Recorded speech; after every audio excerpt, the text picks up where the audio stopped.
Alrighty, welcome back to the third day of Hypostatic Symphony. Today we're going to be fighting the Hydro Hypostasis. Yeah, say that 3 times fast. Now, pro tip before the fight actually begins. I don't think the game teaches you this, but Hydro is extremely weak to Dendro, at least the shields are. So if you don't happen to have a Kaya built or any good cryo character, like my main account, just bring out someone that's Dendro.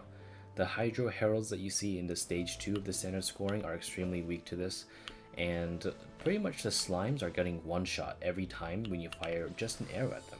So with that in mind, if you happen to have a Dendro character, you're in luck, because today they're going to make your life a ton more easier. So getting into Scherzo Rippling Pool, in my opinion, the best Dissonance is Stern Quality.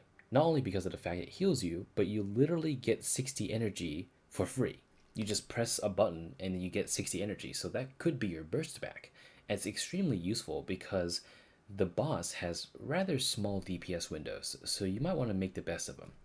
However, if you happen to have a good Ganryu, or a good Shogun, or a good Ayaka, or a good Kuki, go right ahead and use Thunderous Chorus or Icy Mode. You can't go wrong with free damage. However, I think Avalanche Forte is one of the more not so useful dissonances because it relies on you having to proc Frozen, which you can do for a split second, but I don't know. I feel like the crowd damage percentage and the electro damage percentage and the free energy just kind of outweigh it. But if you happen to have a use for it, go right ahead. I'm not going to tell you you can't use something. Just know that these are pretty good options. Now, the reason why I'm going to be fighting on hard today is because normal and fearless and hard are all the same fight.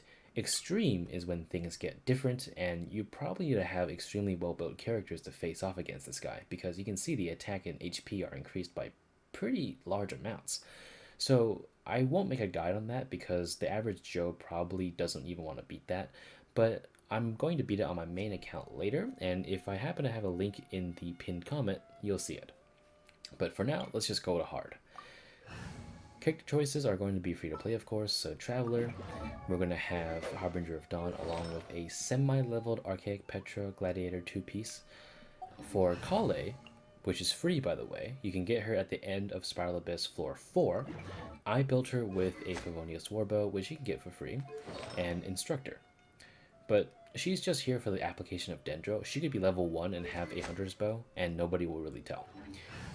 For Noelle, she's here purely for shields because this boss can get annoying if you're not paying attention, and sometimes you might nick yourself a bit. So for her, she has a White Blind and Husk of Opulent Dreams. Definitely not leveled, don't worry about it. She's here for some damage along with, more importantly, shields. And for Xiangling, she is here semi-built with a Khitan Cross Spear along with a Noblesse Oblige Crimson Witch 2-piece. Also not really leveled, so let's just be on our merry way. Now, before the fight begins, you might want to pay attention to the fact that your inventory is here. I've said this in the previous 2 guides. This fight and this event allows you to use food to your advantage, even revival food. So if you are just lacking a little bit of damage, go ahead and eat some food to buff yourself. I don't think anyone's going to judge you for it, and if they do, tell them to suck my dick. So you can eat jade parcels, you can eat some toast, you can drink a potion, do whatever the hell you want. So yeah. Okay, so another pro tip before the fight actually begins. If you want to play it safe, because it spawns in 3 slimes and one of them comes after you and another one comes after you but really aggressively, you use Kale to shoot them with a Dendro arrow. They die in 1 hit. And also, don't stick too close to the boss when it spawns in. It will hurt a lot. So just do your damage, and then just get rid of the slime immediately. Because if you don't, well, you're in for a bad time. But yeah, that's the beginning of the fight. They should be out of your hair for a little bit until they respawn, but you'll see when they do.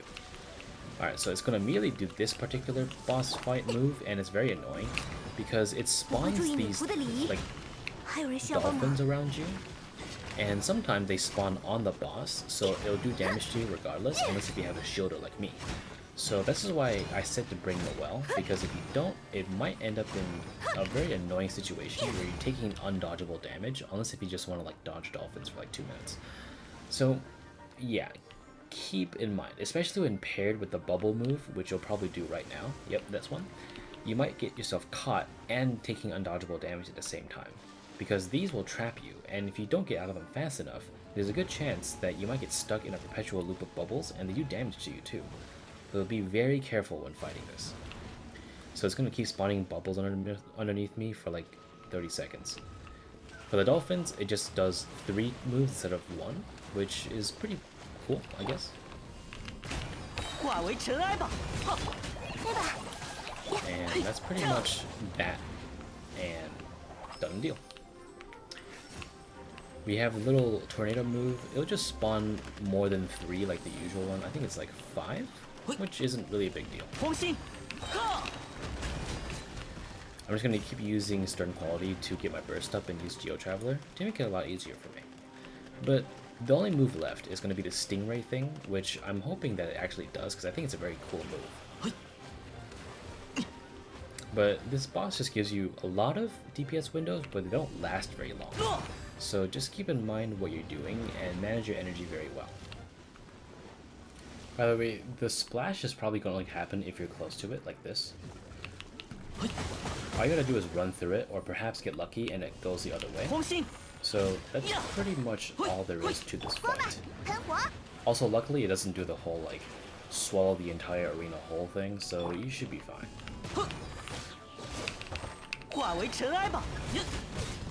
Alright, so here is the revival phase, and it's easy as it looks. Literally just get Kale out and shoot all 3 of them. 1, 2. Hi, guy. That's it. That's all there is to it. The most annoying part is literally just starting the fight, but the rest of the fight is just watch your footing and don't get caught in bubbles, because I guarantee you those farts do not smell good. And that's pretty much it. Now, Hydro Hypostasis has always been my least favorite Hypostasis fight because I just kind of don't like how it's structured. It's a bit odd, tedious, and just kind of a pain in the ass to fight, especially with the low DPS windows and the sort of weird undodgeable damage if you happen to put your foot in the wrong spot. So, I don't know. But regardless, it's not the worst thing I've ever fought, and it does change things up a little bit in this event, but overall, I give it like a 5.5 out of 10. Now, again, for extreme difficulty, it's going to be ramped up to like 11, so I won't be covering that, but if you do happen to see me link a video, please watch it. I would like you to see my really scuffed fighting styles. But until then, thank you for watching, and I wish you the best of luck.